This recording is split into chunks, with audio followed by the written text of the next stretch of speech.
आएगा सतयुग। एक दिन धर्मराज युधिष्ठिर बड़ी ही चिंतित अवस्था में बैठे थे।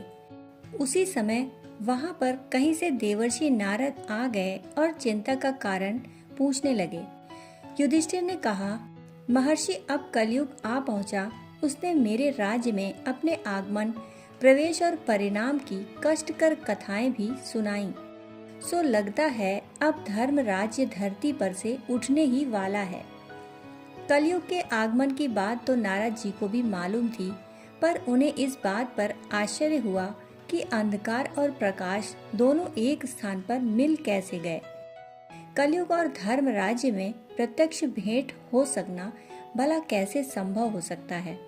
सो उसी प्रश्न को उठाते हुए नारद जी ने पूछा, धर्म और अधर्म का प्रत्यक्ष मिलन कैसे संभव हो सका? घटना किस प्रकार घटी? सो हे पांडुपुत्र, विस्तार से सब विवरण सुनाइए। देवर्षि को उच्च आसन पर बैठाकर युधिष्ठिर ने वह प्रसंग बताना आरंभ किया। भगवान एक दिन एक व्यापारी आया। उसके पास बड़ा ही अद्भुत घोड़ा था। अर्जुन, भीम, नकुल, सहदेव उधर से आए तो घोड़े को देखकर मुग्ध हो गए और मन चाहा मोल देकर उसे बेच देने का आग्रह करने लगे। व्यापारी ने कहा, धन की आपके यहाँ भी कमी नहीं है और मैं भी कोई कंगाल नहीं हूँ। घोड़ा बेचना तो है, पर इसे धनी के हाथों नहीं, बुद्धिमानों के हाथों बेचना है। यदि आप लोग बुद्धिमान हो तो एक शर्त करें। मेरे 4 प्रश्नों का उत्तर देना पड़ेगा।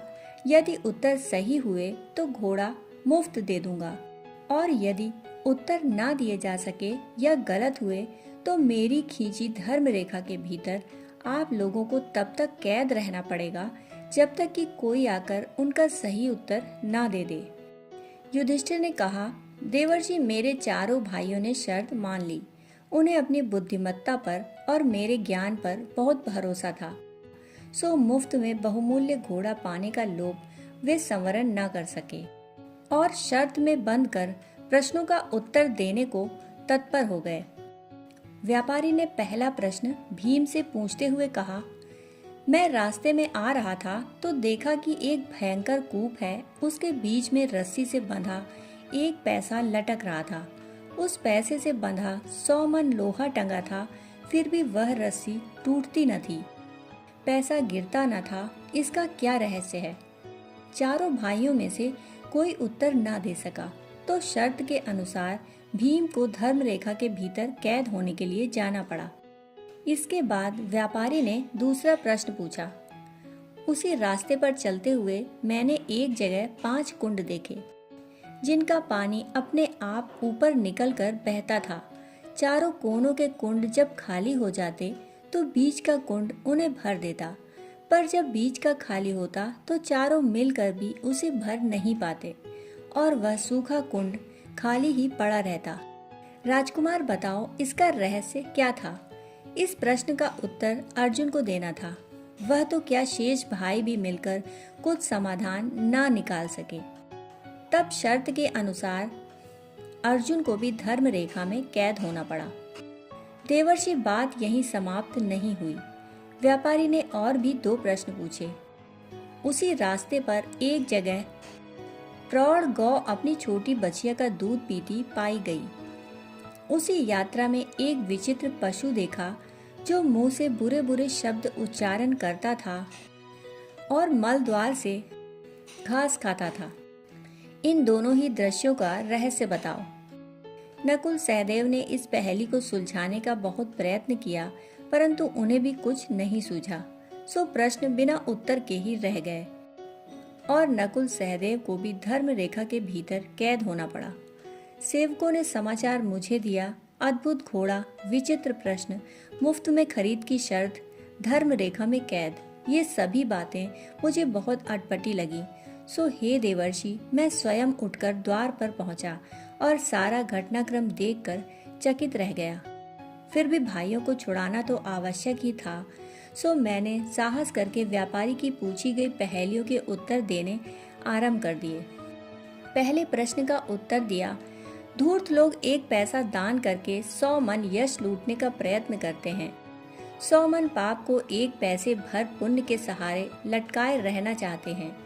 सो वह पतली रस्सी कुछ समय अधर में टंगी भले ही रहे, एक दिन वह सारी विडंबनाएं कुएं के गर्त में गिरेंगी और सारा खेल खत्म हो जाएगा। दूसरे प्रश्न का उत्तर दिया, बीच का कुआं पिता है और 4 कोनों के कुएं पुत्र। अकेला पिता कर्तव्य धर्म को स्मरण रखकर चारों पुत्रों का पालन पोषण करता है, पर स्वार्थी पुत्र अपने वृद्ध पिता की सेवा चारों मिलकर भी नहीं कर पाते और वृद्ध अभिभावक दुखी दयनीय स्थिति में शुष्क और नीरस जीवन बिताते हैं। तीसरे प्रश्न का उत्तर दिया, पिता माता गौ है और संतान उनकी बछिया। कितने ही पिता अपने पुत्र बेचकर विवाह रचाते हैं और दान दहेज धन कमाते हैं। इसी प्रकार कई ऐसे भी होते हैं जो लड़की को वृद्धों के हाथ बेचकर संपत्तिवान बनते हैं। यही गाय द्वारा बछिया का दूध पिया जाना है।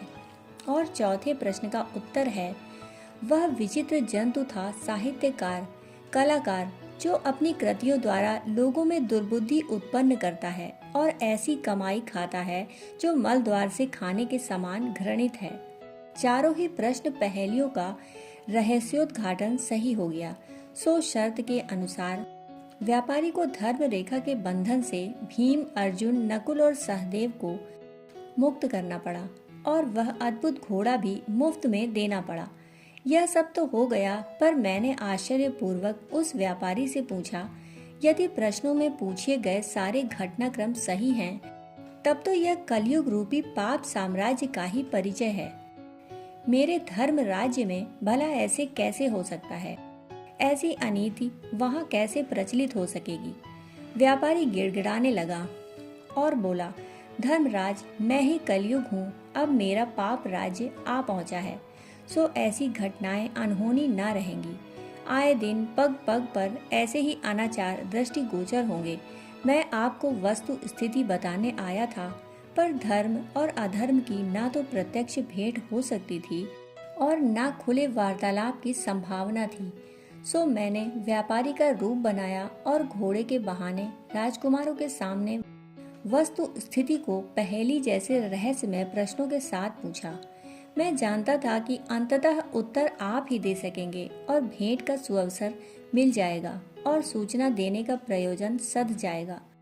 युधिष्ठिर ने कहा, भगवान, मैं इसी से चिंतित था कि निकट भविष्य में जब लोग ऐसी दुष्ट गतिविधियां अपना लेंगे तो उनके दुखों का पारावार न रहेगा। तब नारद जी ने धर्मराज की चिंता दूर करते हुए कहा, मनुष्य की आत्मा में विवेक का प्रकाश पूर्णतया कभी भी नष्ट नहीं हो सकता, इसलिए पाप का पूर्ण साम्राज्य कभी भी छा न सकेगा। विवेकवान आत्माएं अपने समय की विकृतियों से लड़ती ही रहेंगी और बुरे समय में भी भलाई की ज्योति चमकती रहेगी।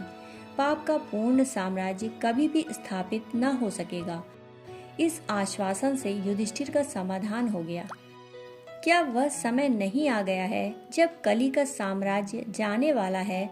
वह सतयुग की लालिमा अरुणोदय का आभास देने लगी है। कहानी सुनने के लिए आपका बहुत बहुत आभार। फिर मिलते हैं ऐसी ही कहानियों के साथ। तब तक के लिए धन्यवाद।